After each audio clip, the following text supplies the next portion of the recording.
Hace algunos días, cuando estábamos reportando la detención de Lawrence Maxwell, había muchísima preocupación, no solo en su familia, no solo en su entorno más cercano, sino incluso desde el canciller y en el gobierno y en distintas autoridades por lo que por su situación, porque él estaba detenido en México, en una cárcel de alta seguridad. Y en ese momento estaba la duda respecto a si Lawrence Maxwell sería liberado o no. Lawrence Maxwell fue liberado finalmente por falta de pruebas y está en los estudios de Radio Cooperativa, donde era más difícil imaginarlo durante los días pasados. Así que muchísimas gracias, Lawrence, por estar hoy aquí con nosotros. Gracias, Buenas por tardes. invitarme. Lawrence, ya estás de vuelta. Primero me gustaría preguntarte cómo te sientes acá en Chile, cómo te sientes terminado una situación tan intensa, tan preocupante. Bueno, pues todo fue tan rápido que el shock de la primera oleada de información y qué sé yo, después de salir, digamos, todavía no lo asimilo. Hay mucha información que tengo que asimilar, estoy cansado básicamente. Nunca tuve miedo, pero sí fue un desgaste físico, psicológico, emocional.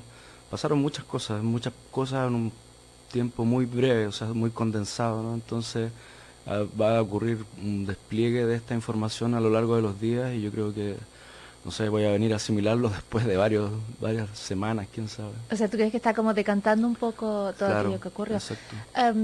Recuerdo haber visto la imagen, que era la última imagen tuya previa a la detención, donde tú apareces amarrando tu bicicleta, Ujú, ¿no? claro. Que era lo que estaba pasando justo antes de que fueras abordado por Ujú, estas agentes de seguridad en México. sí. ¿Podrías contarme de ese momento previo a tu detención? Bueno, yo venía llegando de un trabajo de campo que ayudé a un amigo que es antropólogo y venía llegando de Oaxaca, de un pueblito perdido en la sierra Mazateca. Y llegué como a las 6 y media de la tarde al terminal de buses y me fui para mi casa pensando que ya la marcha ya había sido, ¿no? Pero llegué a mi casa y sí me dijeron, no, si la marcha todavía continúa. Entonces agarré mi bicicleta sin cambiarme ni de ropa ni nada, así agarré la bicicleta y fui a ver si podía encontrar por ahí algún contingente de mis amigos, de mis compañeros de universidad. No los encontré, pero acompañé la marcha igual, caminé, no sé, unas 2 o 3 cuadras con ella y llegamos al Zócalo. Y en el Zócalo, pues también me di unas vueltas buscando gente conocida con la que cual juntarme en ese momento. Tampoco encontré, entonces decidí irme hacia atrás de la o sea, del Zócalo.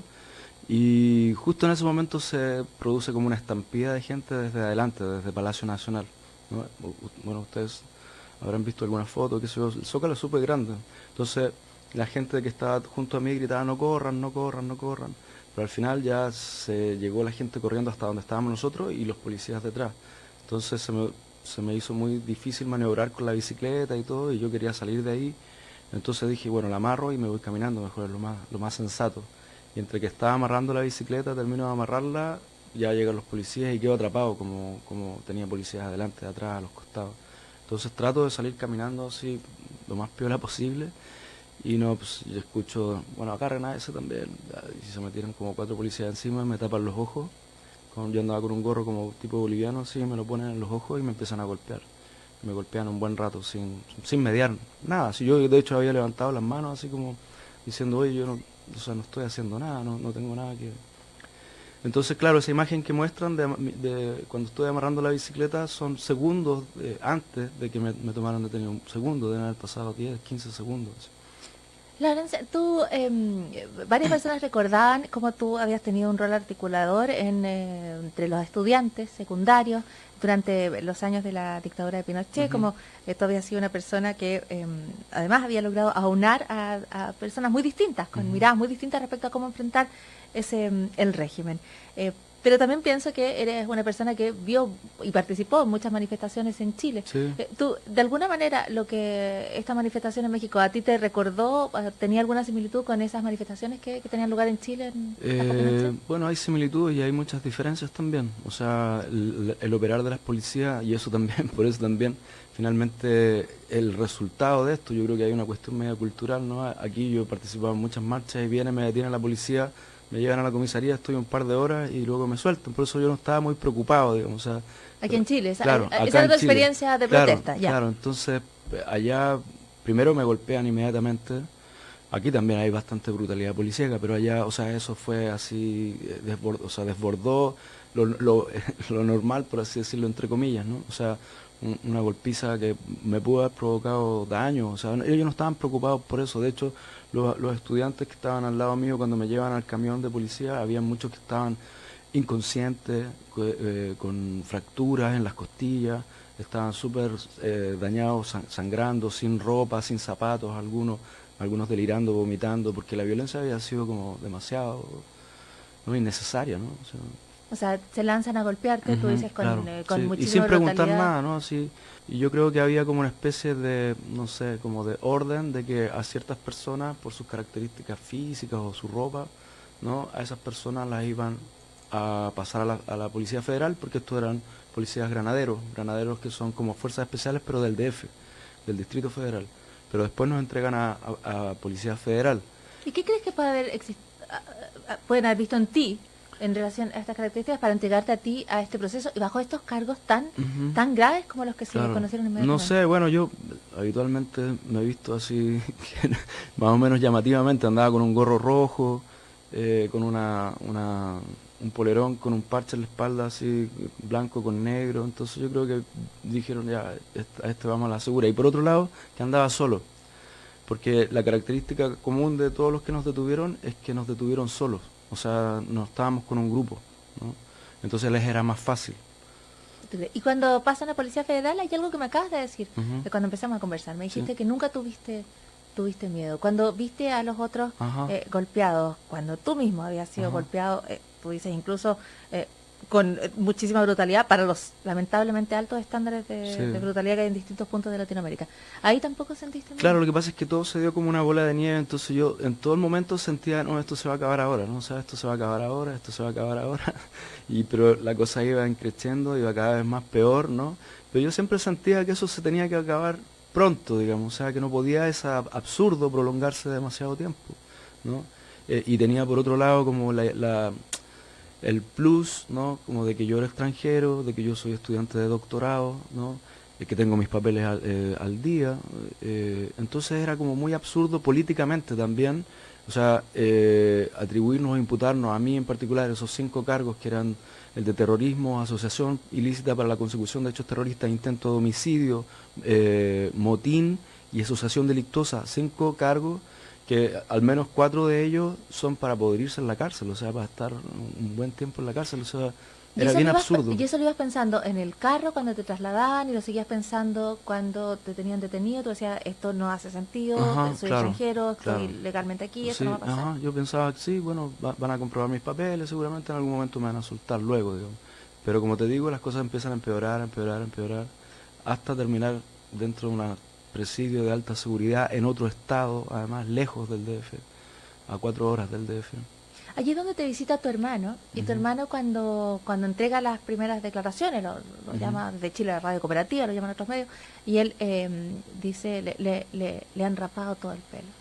Y ujú. él que te había visto pocas semanas antes en su fiesta de matrimonio, Sí. muy contento, estaba, para él eso de alguna manera representaba lo rápido que habían ido avanzando y cambiando las Claro. cosas. ¿En qué momento te rapan y a qué otras cosas te Bueno, someten allí en la detención? lo más duro fue ese primer día, ¿no? Todo el primer día, desde la detención, el proceso en la aceido, que es como Nunca habían llevado por desórdenes públicos a personas al aceido, entonces ya eso era una mala señal, porque es una especie de entidad de la Procuraduría General de la República especializada en delincuencia organizada, ¿no? Es decir, son los que trabajan el tema del narcotráfico. De hecho, en la misma celda donde yo estuve con los otros chicos, en esa misma celda había estado detenido el alcalde de Iguala, que es el responsable directo de la desaparición de los 43 estudiantes de Ayotzinapa. ¿En la misma celda? En la misma celda, bueno, él ya no estaba, pero era el pero mismo lugar. te llevaron al mismo lugar donde llevaron Claro. al alcalde acusado de la Ujú, desaparición de los exacto. 43 Sí, estudiantes. sí.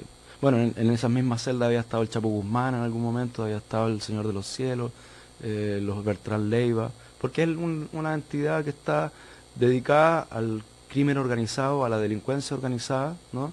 Y a nosotros por primera vez, digamos, en la historia de estas manifestaciones sociales, llevan a alguien a ese lugar, ¿no? Por eso te digo que era una mala señal, porque a las personas que entran ahí son por crímenes graves, ¿no? Muy grave. ¿Y hacían alguna referencia a que tú eras extranjero? Porque tú tenías conciencia de eso, ¿no? Sabías yo, esto de Ujú. alguna manera, supongo pensaste, me puede proteger, puede resultarles inconveniente. En el entorno de la detención, ¿había conciencia de que eras chileno? Y que No, cuando llegué ahí se enteraron, digamos, ¿no? O sea, ya la Policía Federal yo les había dicho, pero bueno, ellos cumplieron su labor de meternos en un bus y llevarnos desde Palacio Nacional hasta esta entidad que te estoy comentando, y entonces ahí empiezan a evaluar, yo creo. Por eso dije hoy día también, cuando me preguntaron en la conferencia de prensa, si esto había sido consciente de parte de ellos. Yo creo que sí, fue plenamente consciente. O sea, ellos quisieron dar un mensaje a los extranjeros, ¿no? De que esto les podía ocurrir si es que participan y siguen participando y solidarizando con las manifestaciones que están habiendo ahora en Distrito Federal. ¿Pero te dijeron algo? ¿Te decían el chileno? Claro, claro, sí, sí. Me interrogaron por separado, además me sacaron a una sala donde habían como unas 6 personas que no tuvieron la delicadeza de presentarse, pero yo creo que sí eran autoridades, yo no los conocía, pero deben haber sido autoridades del ASEIDO y quizás de otras entidades del gobierno.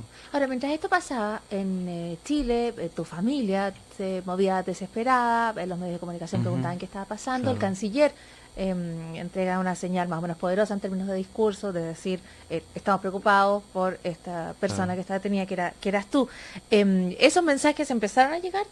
¿Tú notaste que comenzaron a sentir de alguna manera el peso de esta preocupación de Chile? Bueno, yo la primera persona que tomo contacto del exterior fue con el cónsul, porque yo, además de en toda esta revuelta, así que llego a mi casa, que eso parto enseguida para la marcha, no llevé mi teléfono, entonces no tenía a nadie a quien llamar porque no me sabía ningún teléfono en memoria, entonces lo único que se me ocurrió fue pedir hablar con mi cónsul, ¿no? Hablar con el cónsul chileno allá en México, y no se le pudo ubicar hasta como al mediodía casi, en la mañana, no, pasó toda la noche, estuvimos toda la noche en el calabozo, y recién en la mañana, como a las 10, 11 de la mañana, hubo comunicación con el consulado, y el cónsul va enseguida, ¿no? Y eso para mí fue un tremendo alivio, así como ver a alguien que me pudiera reconocer, que pudiera decir, así, este señor es ciudadano chileno, no sé qué, ¿no? Y apoyarme moralmente, porque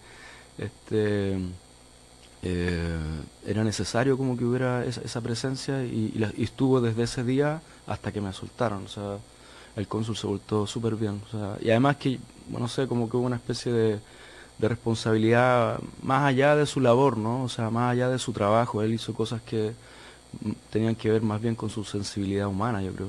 ¿Cómo cuáles?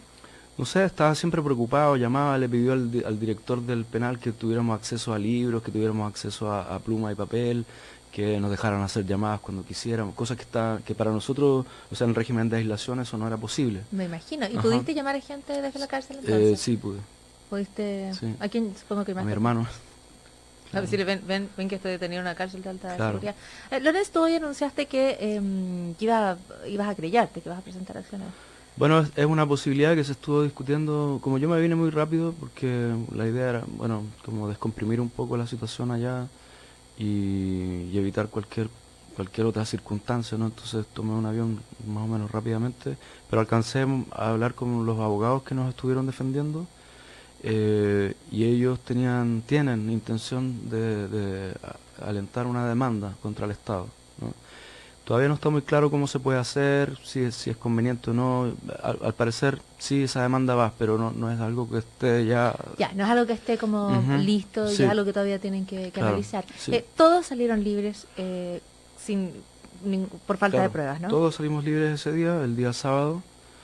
O sea, estuvimos una semana en la cárcel, entramos un sábado y salimos un sábado, ¿no? Todos salen libres en ese momento. A mí hay otra situación un poco anómala, ¿no? Que me sacan de ahí y no me dejan en libertad enseguida, sino que me meten en una patrulla a mí solo, me ponen unas gafas y un casco como policial, y me llevan a Veracruz en esta patrulla, así a toda velocidad, y me dejan en manos del Instituto Nacional de Migración, que son los que supuestamente tenían que verificar si yo tenía mis papeles al día, ¿no? Pero el tema es que ocurre un lapso de tiempo de unas 3 horas en que nadie sabía dónde yo estaba. O sea, no había certeza dónde me habían dejado, ¿no? Ni tampoco certeza de que si efectivamente iba a salir libre. Entonces yo, después de haberme hecho toda la ilusión así de que ya me iban a soltar, me meten en un calabozo con migrantes. Es un calabozo, digamos, que es una pieza así pequeña, con literas, y hay unos 20, 25 migrantes, la mayoría guatemaltecos. Entonces ahí otra vez tuve que así como agarrar fuerza y calmarme y ver cuáles eran las posibilidades de comunicarme con el exterior. Entonces en estas 3 horas yo, bueno, me puse a conversar con los chavos ahí, los chapines que le llaman, que son los guatemaltecos que vienen ilegales, ¿no? Entonces les explico la situación y ellos dicen, ah, no, pues entonces hay que hacer algo para que te comuniques con tu familia o con el cónsul, y empiezan a hacerme una vaca porque yo no tenía ningún Los peso. detenidos que estaban ahí. Ajá, no, yo no tenía ni un peso, nada, ¿no? Porque me habían quitado todo en la cárcel, ¿no?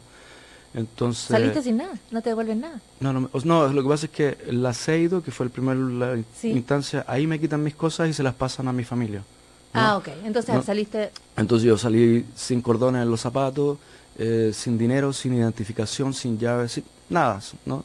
Entonces ahí en la sala de los migrantes donde me pusieron en esa celda, ellos fueron súper solidarios, hicieron una vaca para juntarme plata para comprarme una tarjeta telefónica para poder llamar, porque esa fue digamos, el porqué de no permitirme una llamada, porque decían, no, la llamada se cobra. No, Entonces, claro, no tenías como pagarla, no Ujú, puedes claro. llamar a nadie. ¿Y ahí a quién llamaste? Ahí iba a llamar al cónsul, pero justo estábamos en eso cuando ya me hacen pasar a otra oficina a hablar como con el delegado del Instituto Nacional de Migración, y ahí queda como claro que ya viene en camino el cónsul, viene en camino mi familia, Y tú mientras y, estabas juntando plata y yo con estaba los, juntando plata con los chapines. con los chapines para Sí. llamar a casa. Tú dices que no tuviste miedo, pero supongo que tuviste, bueno, susto por lo menos. Mira, más que nada como desgaste emocional, ¿no? O sea, como que un desgaste muy fuerte porque todo el rato estaba cambiando la situación, porque todo el rato era posible que pasara cualquier cosa, ¿no? O sea, era posible desde que nos soltaran inmediatamente, como nosotros habíamos pensado, era posible que nos hicieran, por ejemplo, cuando nos sacan del Aceido en una camioneta que no tenía ningún logo, ninguna seña particular, era una camioneta civil, y nos lleva un comando de civil armados con armas largas, ¿no? Y nos trasladan, nos sacan agachados para que no viera la gente de la calle, y nos llevan 3 horas y media con la cabeza entre las piernas y esposados. Ahí nosotros pensamos cualquier cosa, es decir, cualquier cosa es posible. Claro, porque hay que recordar que esto pasa en el contexto de un país donde los 43 estudiantes que desaparecen son la gota que rebasa el El vaso claro. de la violencia, Ujú. de la impunidad, como Claro. lo dijo acá Sí. Human Rights Watch. Ajá. O sea, esto está pasando. Lo que te ocurre a ti, todas estas situaciones que tú describes, son cuestiones que ocurren en un país donde han desaparecido 43 personas sin contar todas las demás. O sea, Claro. la- la- No, o sea, es insólito que buscando a esas 43 personas empiecen a salir fosa tras fosa tras fosa con cadáveres y muertos que nunca se supieron, no se denunciaron, o si se denunciaron pasó desapercibido.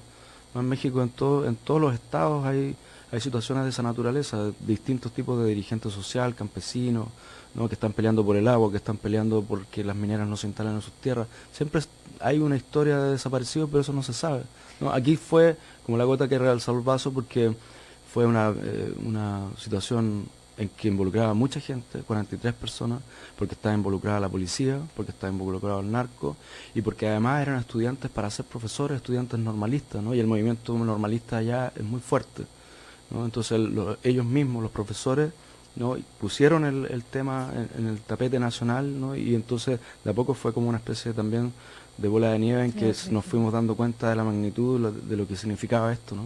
Florence, una última pregunta. Tú estabas en México, tú estabas trabajando en Oaxaca, que es un pueblo muy bonito, tú estabas estudiando ahí. Muchas personas que están mirando México en este momento piensan en este México que es tan bello, que es tan, con esta identidad tan marcada, con esta cultura preciosa, pero al mismo tiempo con esta violencia, con esta muerte. ¿Tú quieres volver a México? ¿Tú crees que hay posibilidades de recuperar algo?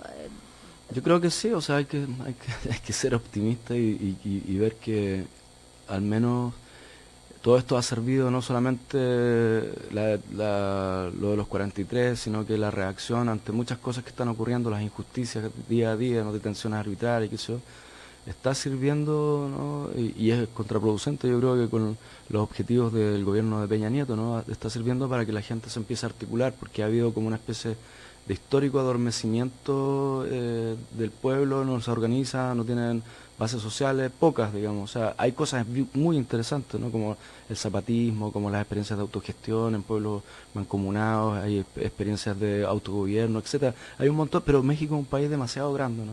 Es un país enorme, uno no se da, uno viviendo aquí en Chile no tiene la noción de lo importante que es, o lo grande que es este país, ¿no? La cantidad de habitantes, la cantidad de realidades, la cantidad de lenguas que se habla.